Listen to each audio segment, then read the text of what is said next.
Assalamualaikum warahmatullahi wabarakatuh. Selamat pagi, selamat siang, selamat sore, dan selamat malam untuk rekan-rekan pejuang RSP dimanapun rekan-rekan berada.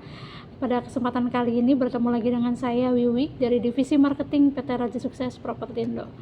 Oke, pada kesempatan kali ini saya akan sedikit sharing tentang sudah saya baca gitu tentang perilaku konsumen di era digital gitu.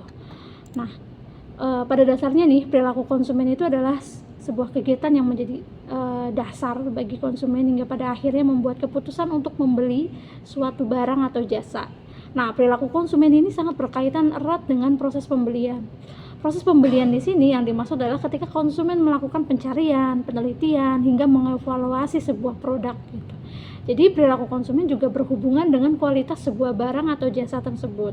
Berapa harganya, bagaimana fungsinya, dan kegunaannya hingga bagaimana kualitasnya. Gitu.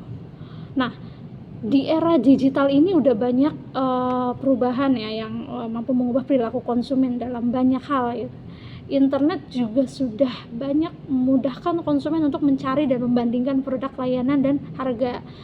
Hal ini juga memudahkan mereka atau konsumen itu sendiri untuk mempelajari produk dan layanan baru yang mungkin menarik bagi mereka gitu. Selain itu, media sosial seperti Facebook, Instagram itu udah banyak membantu konsumen untuk berbagi informasi tentang apa yang mereka sukai atau tidak dari berbagai produk dan jasa.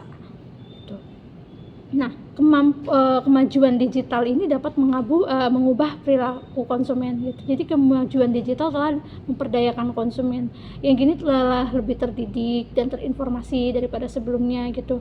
Dengan internet di ujung jari kita ini gitu, konsumen dapat meneliti produk dan layanan dengan mudah.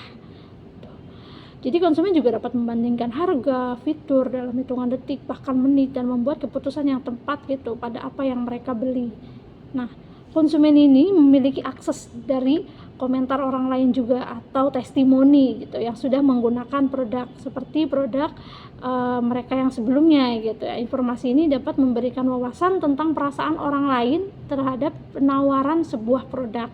Nah, jika kita sebagai seorang marketing gitu ya, tentunya kita untuk mendapatkan konsumen ini yang paling jitu dan cepat terjual itu adalah berdasarkan dari ulasan orang lain atau testimoni orang lain gitu.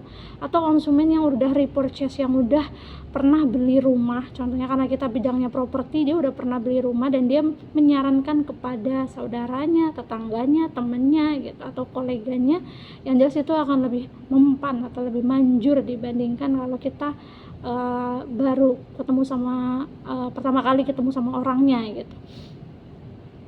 Nah, konsumen ini dapat mencari informasi dan inspirasi itu via internet gitu. Makanya kenapa banyak banget marketing sekarang jualan properti itu lewat media sosial gitu. Dari Facebook, dari Instagram, bahkan kita bikin website gitu. Karena biasanya untuk menghemat waktu, konsumen itu pengen lihat-lihat 5 contoh rumah ningrat atau terus milih gitu kan. Kita searching dulu gimana sih komentar orang-orang gitu tentang perumahan ini gitu. Bagaimana kualitasnya, bagaimana lokasinya gitu, bagaimana fasilitas-fasilitas yang tersedia di dalam perumahannya gitu. Jadi kini banyak orang ya yang terus mencari informasi dan inspirasi itu dari internet. Jadi sebagai konsumen mencari produk itu ya udah bisa lewat internet dengan semudah itu gitu. Lalu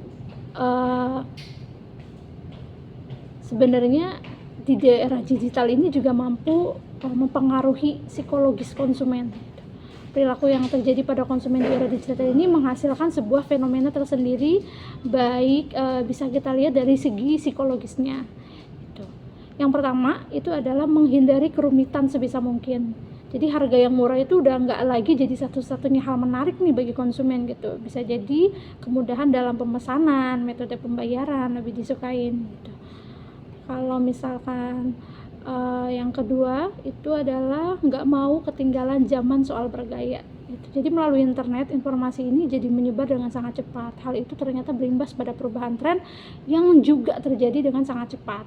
Nah, internet juga nih kadang kala membuat sebuah tren itu menjadi trending gitu, yang mendorong konsumen mengikuti tren yang tengah terjadi gitu. Seperti yang kita tahu ya, karena kita sering banyak banget melihat tontonan atau lihat misal contoh lah status yang sekarang lagi booming ya, lihat status misal di Instagram, story Instagram kayak gitu, dengan orang-orang jalan-jalan jadi pengen jalan-jalan, orang-orang ngapain jadi pengen ngapain gitu. Biasanya orang itu ya pengen mengikuti gaya gitu biar nggak ketinggalan. Bisa jadi ini juga kemungkinan kedepannya akan terjadi pada pasangan muda-muda yang masih muda udah punya rumah gitu. Lalu yang ketiga itu adalah belanja sesuai kebutuhan. Jadi di luar sana itu banyak ya penjual-penjual produk yang mudah dimodifikasi gitu sesuai selera konsumen gitu. Hal itu mendorong peningkatan tren produk sesuai dengan kebutuhan dan keinginan. Contohnya kalau misalkan rumah, mungkin teman-teman sudah pernah lihat ya desain rumah gitu, ada yang dapurnya besar tapi carportnya kecil dan lain sebagainya. Nah kalau di rumah Ningrat itu emang kita desain untuk agar konsumen yang memiliki mobil itu kita bisa muat mobil gitu. Jadi mungkin teman-teman bisa ngeliat langsung desainnya gitu, kenapa desain kita banyak disukain di masyarakat gitu dibandingkan desain developer lain. Jadi seperti yang kita udah lihat ya, era digital ini tuh mampu mengubah perilaku konsumen dalam banyak aspek gitu, terutama dalam mencari informasi dan inspirasi teman-teman. Jadi kalau misalkan marketing ya kita jualan lewat media sosial itu ya udah salah satu trik gitu ya, tinggal gimana kitanya aja untuk mendapatkan konsumen yang bisa menjangkau banyak konsumen agar bisa melihat iklan-iklan kita gitu. Sekian video saya pada kesempatan kali ini, mohon maaf bila ada salah kata. Assalamualaikum warahmatullahi wabarakatuh.